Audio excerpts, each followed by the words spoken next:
الحمد لله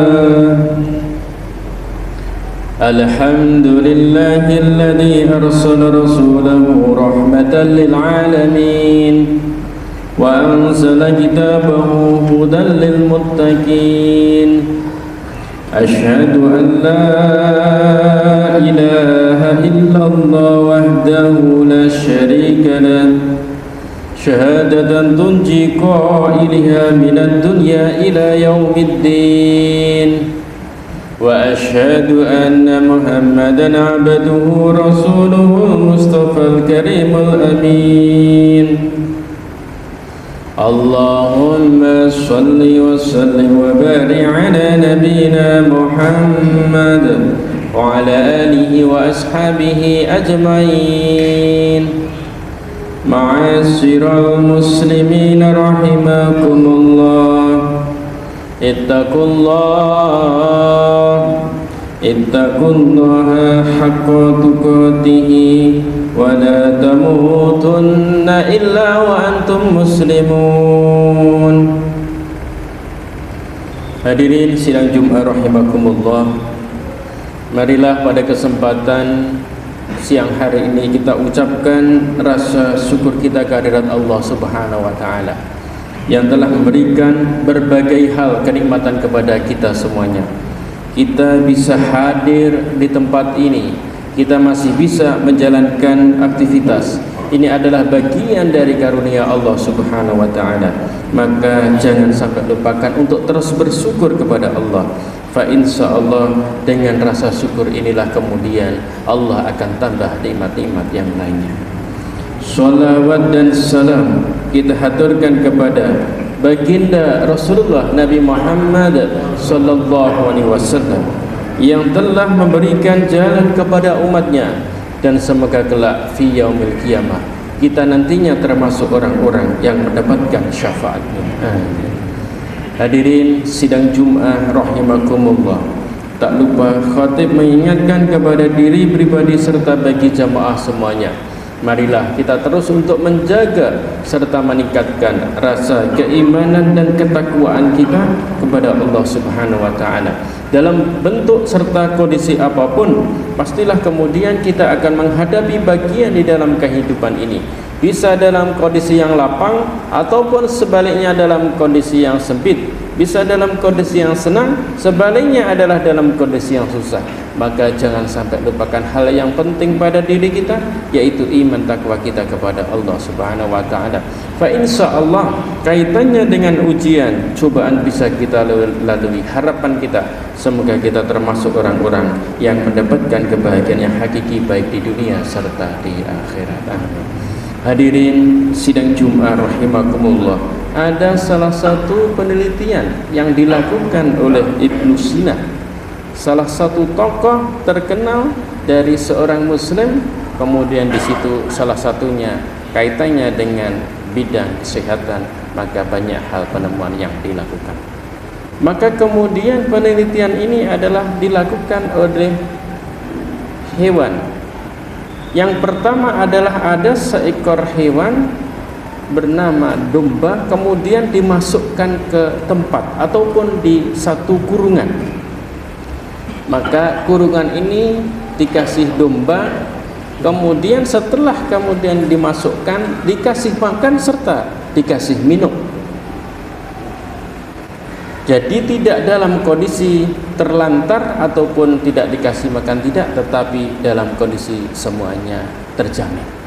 Dan ini bisa melihat kemana, tetapi tidak bisa untuk keluar pergi dari kurungan yang sudah disiapkan karena sudah dikunci dengan rapat. Kemudian selanjutnya adalah domba yang kedua ini tidak bisa untuk melihat ataupun juga dalam kondisi buta. Ada wadah yang lain ataupun juga dalam kurungan yang lain. Akhirnya dimasukkan juga di wadah ataupun kurungan yang lainnya, serta dimasukkan domba yang kedua tidak bisa melihat. Maka di tempat itu dikasih makan juga serta dikasih minum. ada dua hewan di tempat kurungan yang berbeda. Bagaimana reaksinya? Maka yang pertama dalam kondisi melihat, kemudian yang kedua tidak dalam kondisi melihat. Yang ketiga adalah ada kurungan yang ketiga ini dimasukkan hewan yang lainnya adalah serigala. Kemudian setelah dimasukkan itu dikasih makan juga serta dikasih minum. Maka tiga hewan ini di kurungan yang berbeda-beda. Bagaimana reaksinya setelah dibiarkan beberapa hari serta dikasih makan serta itu? Hadirin sidang Jumat rahimakumullah. Maka setelah berproses beberapa hari, hewan yang pertama adalah domba bisa melihat itu dalam kondisi makan serta minum yang cukup, tetapi tidak dalam kondisi tenang. Maka pinginnya bisa keluar di dalam wadah ataupun kurungan yang ditempati itu meskipun dalam kondisi terjamin. Maka hidupnya dalam kondisi yang cemas ataupun juga tidak dalam kondisi yang tenang. Pinginnya adalah keluar. Kemudian hewan yang kedua yang tidak bisa melihat, biasa saja, tidak ada aktivitas untuk bisa keluar ataupun hal yang lain. Waktu tidur juga tidur, istirahat ataupun juga dalam kondisi yang makan. Serigala juga sama, kondisi tetap karena tidak bisa keluar, sama-sama dikunci dalam kondisi yang rapat. Maka kemudian setelah beberapa hari selanjutnya adalah hewan domba yang bisa melihat ini akhirnya dalam kondisi yang cemas ataupun juga takut dan yang lainnya, akhirnya mati dalam kondisi meskipun sudah disiapkan makan ataupun juga dalam kondisi sudah disiapkan minum itu. Kemudian hewan yang kedua, domba yang tidak bisa melihat, malah semakin besar badannya karena dalam kondisi terjamin tidak ada aktivitas yang dilakukan untuk bisa keluar tetapi dalam kondisi yang baik. Dan yang ketiga juga sama. Hadirin sidang Jumat rahimakumullah. Kalau kemudian kita melihat di dalam penelitian yang dilakukan oleh Ibnu Sina tadi, bahwasanya setiap orang itu pasti akan diuji oleh Allah. Maka bagaimana di dalam mensikapi setiap ujian itu? Hakikat kita di dalam kehidupan yang kita rasakan ini adalah untuk beribadah. Maka proses di dalam kehidupan yang kita rasakan ini, maka terkadang kita mendapatkan ujian. Bisa jadi ujian yang dilakukan setiap insan itu berbeda dari orang yang lainnya. Maka di dalam surat Al-Baqarah ayat 155 berbunyi, A'udzubillahi minasyaitonirrajim. وَلَنَبْلُوَنَّكُمْ بِشَيْءٍ مِنَ الْخَوْفِ وَالْجُوعِ وَنَقْصٍ مِنَ الْأَمْوَالِ وَالْأَنْفُسِ وَالثَّمَرَاتِ وَبَشِّرِ الصَّابِرِينَ. Dan kami pasti akan menguji kamu dengan sedikit ketakutan, kelaparan, kekurangan harta jiwa dan buah-buahan, dan sampaikanlah kabar gembira kepada orang-orang yang sabar. Hadirin sidang Jumat rahimakumullah. Di dalam ayat tadi bahwasanya disampaikan maka manusia itu akan diuji. Maka ujian itu tidak melebihi kapasitas yang dimiliki oleh setiap insan. Maka terkadang baru saja mendapatkan hal yang sedikit saja, maka rasanya sudah begitu luar biasa untuk bisa diselesaikan. Maka terkadang mencari jalan keluar, tetapi di dalam mencari solusinya adalah di dalam hal keburukan yang dilakukannya. Maka ini bagian. Maka di dalam ayat tadi disampaikan Allah akan mengujinya dengan sedikit pada dirinya rasa takut ataupun dalam kondisi yang cemas.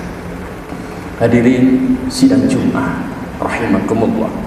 Ma asoba min musibatin illa biidznillah. Bahwasanya tidak ada suatu musibah pun yang menimpa seseorang itu kecuali atas izin Allah Subhanahu wa taala. Maka bagian pada dirinya kemudian mendapatkan bagian dengan ujiannya dengan rasa sedikit ketakutan ataupun dalam kondisi yang cemas. Bisa jadi bagaimana nanti di dalam rumahnya ataupun di dalam perjalanannya ataupun juga di dalam kondisi yang lainnya. Maka inilah bagian dalam kehidupan. Maka Allah akan menguji dengan rasa sedikit ketakutan. Kemudian bisa jadi ujian yang didapatkannya adalah dengan sedikit kelaparan. Hadirin sidang Jumat rahimakumullah, maka kalau kita melihat dengan hal yang kita rasakan ini, terkadang ada orang berpikir apakah nantinya bisa untuk mencukupi di dalam pekerjaan yang didapatkannya, kaitannya dengan mencukupi kebutuhan baik di dalam keluarga ataupun juga di dalam generasinya. Terkadang orang berpikir apakah bisa nanti untuk mencukupinya apa yang didapatkannya di dalam pekerjaannya yang dilakukannya. Maka ini bagian Allah akan menguji dengan sedikit saja kaitannya dengan rasa kelaparan ataupun juga di dalam ekonominya. Hadirin sidang Jumat rahimakumullah, maka kalau kita melihat bagian dalam kehidupan ini, kalau itu dijalaninya dengan hal sesuai petunjuk dari Allah Subhanahu wa taala, maka itu semuanya akan dijalaninya dengan baik. Terkadang di dalam mendapatkan harta yang dimilikinya, maka terkadang mencari dengan jalan yang bukan bagian di dalam kehalalannya ataupun bukan bagian di dalam hak miliknya sendiri, tetapi kadang mengambil hak orang lain. Maka ini adalah Allah akan berikan ujian dengan sedikit kaitannya dengan kekurangan harta. Kemudian juga bisa jadi Allah akan menguji, yaitu dengan pada dirinya dengan kejiwaan, ataupun juga pada dirinya diuji dengan rasa sakit. Bisa jadi dengan ujiannya itu sakitnya belum dalam kondisi yang sembuh ataupun juga yang lainnya. Maka ini adalah bagian di dalamnya setiap insan diuji oleh Allah, dan ujian itu bisa jadi dengan berbeda-beda dari makhluk yang lainnya. Tetapi di dalam ayat tadi di akhirnya adalah wabasyiris shabirin, dan kabarkanlah bagi orang yang menjalaninya, yaitu dengan jalan bersabar kepada Allah Subhanahu wa taala. Hadirin sidang Jumat rahimakumullah, maka terkadang ada orang yang kemudian berdoa, maka doanya itu disebutkan berbagai macam problematika, persoalan dalam kehidupannya sampai begitu banyaknya, tetapi terkadang mengecilkan zat sang pencipta Allah Azza wa Jalla. Maka kemudian kita balik di dalam doa yang kita sampaikan adalah hai masalah bahwasanya kami memiliki Allah yang maha agung, Allah yang maha besar. Maka kita mengecilkan masalah yang kita hadapi, kemudian kita mengagungkan Allah Subhanahu wa taala untuk bisa mencari solusi di dalam permasalahan yang kita hadapi. Hadirin sidang Jumat rahimakumullah, di dalam ayat lain di dalam surah Al-Baqarah ayat 153 berbunyi a'udzubillahi minasyaitonir rajim. Ya ayyuhalladzina amanu ista'inu bis-sabri was-shalah innallaha ma'as-sabirin. Hai orang-orang yang beriman, jadikanlah sabar dan salat sebagai penolongmu, sesungguhnya Allah beserta orang-orang yang sabar. Hadirin sidang Jumat rahimakumullah, di dalam ayat tadi disampaikan kita jalaninya, maka baik di dalam kita menjalankan dengan ibadah salat, maka kemudian juga kita jalaninya dengan bersabar kepada Allah Subhanahu wa taala. Maka salah satu hal di dalam kita berusaha bersabar, baik di dalam kita menjalankan ketaatan kita kepada Allah Subhanahu wa taala. Bisa jadi salah satu contohnya adalah kita menjalankan ibadah salat ini. Hadirin sidang Jumat rahimakumullah, salah satu kewajiban yang kita lakukan di dalam aktivitas yang kita lakukan adalah dengan menjalankan ibadah salat ini. Maka kalau sudah disibukkan dengan pekerjaan yang kita lakukan, maka terkadang kita untuk menundanya di dalam ibadahnya karena merasa pekerjaan ini belum selesai, akan kita selesaikan, maka kemudian mengalahkan bagian di dalam kita menjalankan ibadah. Bisa jadi kita melupakannya di dalam menjalankan ibadah itu karena saking bisa jadi dengan kesibukan pekerjaan yang kita lakukan ataupun kaitannya dengan kesibukan di dalam rumah tangga. Maka inilah kita berusaha bersabar di dalam menjalankan ketaatan kita kepada Allah Subhanahu wa taala. Jangan sampai dengan pekerjaan ataupun kita disibukkan dengan hal yang lainnya, maka bisa jadi kita menundanya, bahkan terkadang kita melupakannya di dalam menjalankan ibadah. Kita berusaha menjalankan salah satu kewajiban kita, yaitu beribadah dengan sesuai tepat waktunya. Maka ini bagian di dalam kita berusaha bersabar di dalam menjalankan ketaatan kita kepada Allah Subhanahu wa taala. Innama yuwaffas sabiruna ajrahum bighairi hisab. Sesungguhnya hanya orang-orang yang bersabarlah yang kemudian dicukupkan pahala tanpa batas. Hadirin sidang Jumat rahimakumullah, maka inilah nantinya akan mendapatkan hasil yang luar biasa kalau itu dijalaninya dengan baik, dan juga pada diri kita terus ada sifat sabar, yang itu semuanya akan mendapatkan hal positif di dalam perilaku serta kehidupan yang kita rasakan ini. Maka beruntunglah bagi orang yang beriman, bagian di dalam kehidupannya kalau itu mendapatkan hal yang bahagia ataupun rezeki ataupun juga senang, maka kemudian bersyukur kepada Allah. Kemudian sebaliknya, kalau mendapatkan bagian hal yang tidak mengenakan, bisa jadi ujian ataupun cobaan, maka kemudian bisa bersabar kepada Allah, maka kehidupan dua hal itu akan dijalaninya serta dalam kehidupannya akan semakin nyaman. Semoga terus ada pada diri kita kaitannya dengan bersabar kepada Allah Subhanahu wa taala. Barakallahu lakum fil Qur'anil azim wa nafa'ani wa iyyakum bima fihi minal ayati wa dzikril hakim wa taqabbala minni wa minkum tilawatahu innahu huwas samiul alim.